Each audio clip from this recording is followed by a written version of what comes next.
ಎಲ್ರಿಗೂ ನಮಸ್ಕಾರ. ನಾವಿವತ್ತು ವಿಜಯನಗರದ ರಾಜಧಾನಿಯಲ್ಲಿದ್ದೀವಿ. ಯಾರು ಕನ್ಫ್ಯೂಸ್ ಆಗಬೇಡ್ರಿ, ನಾವು ಹಂಪಿಯಲ್ಲಿ ಇಲ್ಲ. ನಾವು ಬಂದಿರೋದು ಪೆನುಕೊಂಡ ಕೋಟೆಗೆ. ಬನ್ನಿ, ಯಾಕೆ ಅಂತ ಹೇಳ್ತೀನಿ. ಯಾಕೆ ಇದನ್ನ ನಾನು ರಾಜಧಾನಿ ಅಂತ ಹೇಳಿದೆ ಅಂತ ತಿಳ್ಕೊಳ್ಳೋದಕ್ಕೋಸ್ಕರ ನಮ್ಮ ಈ ಫುಲ್ ವಿಡಿಯೋನ ನೋಡಿ, ಫುಲ್ ಮಾಹಿತಿ ಸಿಗುತ್ತೆ.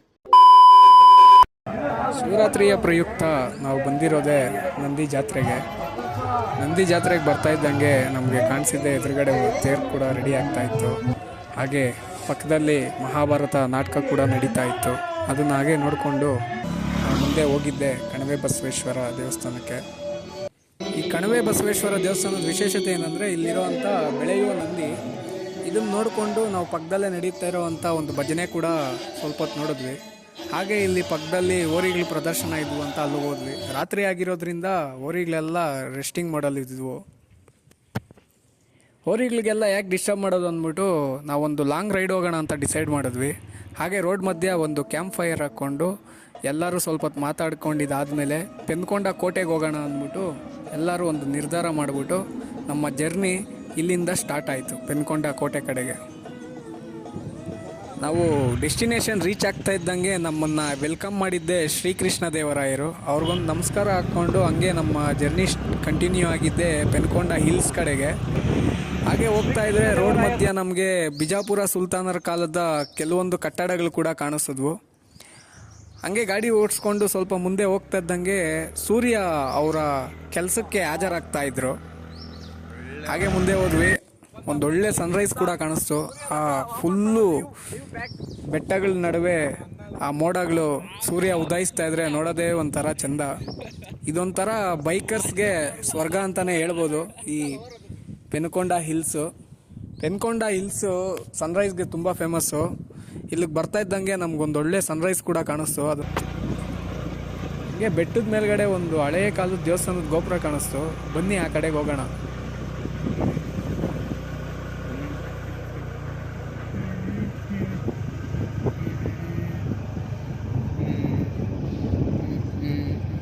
ಎಲ್ರಿಗೂ ನಮಸ್ಕಾರ. ನಾವಿವತ್ತು ವಿಜಯನಗರದ ರಾಜಧಾನಿಯಲ್ಲಿದ್ದೀವಿ.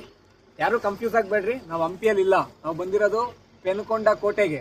ಬನ್ನಿ, ಯಾಕೆ ಅಂತ ಹೇಳ್ತೀನಿ.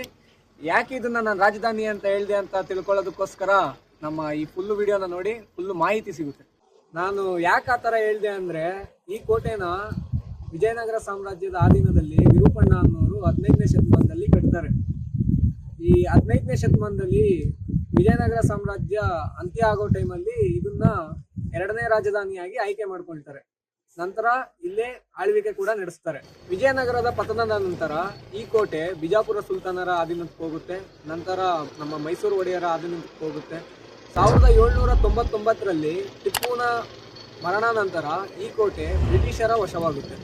ಈಗ ಪ್ರಸ್ತುತವಾಗಿ ನಮ್ಮ ಭಾರತ ಸರ್ಕಾರದ ಅಧೀನಕ್ಕೆ ಒಳಪಟ್ಟಿದೆ.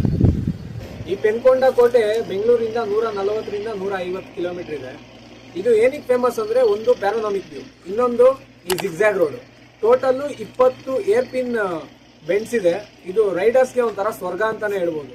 ಇಲ್ಲಿ ಇನ್ನೊಂದೇನು ಆಸಕ್ತಿ ಹುಟ್ಟಿಸೋ ಒಂದು ವಿಷಯ ಏನಂದ್ರೆ ಸನ್ರೈಸ್. ಈ ಪ್ಯಾರೋನಾಮಿಕ್ ವ್ಯೂ ಮಧ್ಯ ಸನ್ರೈಸ್ ನೋಡೋದೇ ಒಂಥರ ಚಂದ. ಅದನ್ನ ಈ ವಿಡಿಯೋದಲ್ಲಿ ನೀವು ಕೂಡ ನೋಡ್ಬೋದು. ನಾನು ಮೊದಲೇ ಹೇಳ್ದಂಗೆ ಇದು ವಿಜಯನಗರ ಸಾಮ್ರಾಜ್ಯದ 2ನೇ ರಾಜಧಾನಿ. ಈ ದೇವಸ್ಥಾನದ ಎದುರುಗಡೆ ನೋಡ್ಬೋದು ಒಂದು ಬಜಾರ್ ಥರ ಇದೆ. ಆದರೆ ಅದು ಬಜಾರ ಏನು ಅಂತಲೂ ಗೊತ್ತಾಗದಿರೋ ಅಂಥ ಸ್ಥಿತಿಯಲ್ಲಿದೆ. ಫುಲ್ಲು ಗಿಡ ಗಂಟೆಗಳೆಲ್ಲ ಬೆಳ್ಕೊಂಡು ಫುಲ್ಲು ಹಾಳಾಗ್ಬಿಟ್ಟಿದೆ, ಪಾಳು ಬಿದ್ದಂಥ ಒಂದು ಸ್ಥಿತಿಯಲ್ಲಿದೆ. ಒಂದು ಸುಂದರ ಒಂದು ನೋಟವನ್ನು ನೋಡ್ಬೋದು ನೋಡಿ.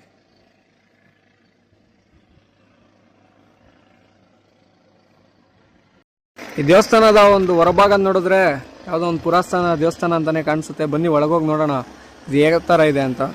ಸದ್ಯಕ್ಕಂತೂ ಹೊರಭಾಗದಿಂದ ನೋಡಿದ್ರೆ ಸಂಪೂರ್ಣ ದುರಸ್ತಿಯ ಒಂದು ಸ್ಥಿತಿಯಲ್ಲಿದೆ.